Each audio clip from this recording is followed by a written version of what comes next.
امثال اور اس کا 28واں باب جو 28 آیات پر مشتمل ہے۔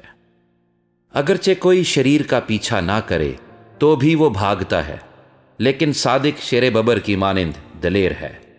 ملک کی خطا کاری کے سبب سے حاکم بہت سے ہیں، لیکن صاحب علم و فہم سے انتظام بحال رہے گا۔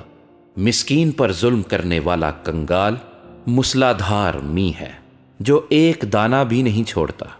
شریعت کو ترک کرنے والے شریروں کی تعریف کرتے ہیں، لیکن شریعت پر عمل کرنے والے ان کا مقابلہ کرتے ہیں۔ شریر عدالت سے آگاہ نہیں، لیکن خداوند کے طالب سب کچھ سمجھتے ہیں۔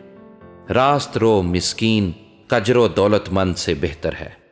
تعلیم پر عمل کرنے والا دانا بیٹا ہے، لیکن مصرفوں کا ہم نشین اپنے باپ کو رسوا کرتا ہے۔ جو ناجائز سود اور نفع سے اپنی دولت بڑھاتا ہے، وہ مسکینوں پر رحم کرنے کے لیے جمع کرتا ہے۔ جو کان پھیر لیتا ہے کہ شریعت کو نہ سنے، اس کی دعا بھی نفرت انگیز ہے۔ جو کوئی صادق کو گمراہ کرتا ہے تاکہ وہ بری راہ پر چلے، وہ اپنے گڑھے میں آپ ہی گرے گا، لیکن کامل لوگ اچھی چیزوں کے وارث ہوں گے۔ مالدار اپنی نظر میں دانا ہے، لیکن عقل مند مسکین اسے پرکھ لیتا ہے۔ جب صادق فتح یاب ہوتے ہیں تو بڑی دھوم دھام ہوتی ہے، لیکن جب شریر برپا ہوتے ہیں تو آدمی ڈھونڈے نہیں ملتے۔ جو اپنے گناہوں کو چھپاتا ہے کامیاب نہ ہوگا، لیکن جو ان کا اقرار کر کے ان کو ترک کرتا ہے اس پر رحمت ہوگی۔ مبارک ہے وہ آدمی جو سدا ڈرتا رہتا ہے، لیکن جو اپنے دل کو سخت کرتا ہے مصیبت میں پڑے گا۔ مسکینوں پر شریر حاکم گرجتے ہوئے شیر اور شکار کے طالب ریچھ کی مانند ہے۔ بے عقل حاکم بھی بڑا ظالم ہے، لیکن جو لالچ سے نفرت رکھتا ہے اس کی عمر دراز ہوگی۔ جس کے سر پر کسی کا خون ہے وہ گڑھے کی طرف بھاگے گا، اسے کوئی نہ روکے۔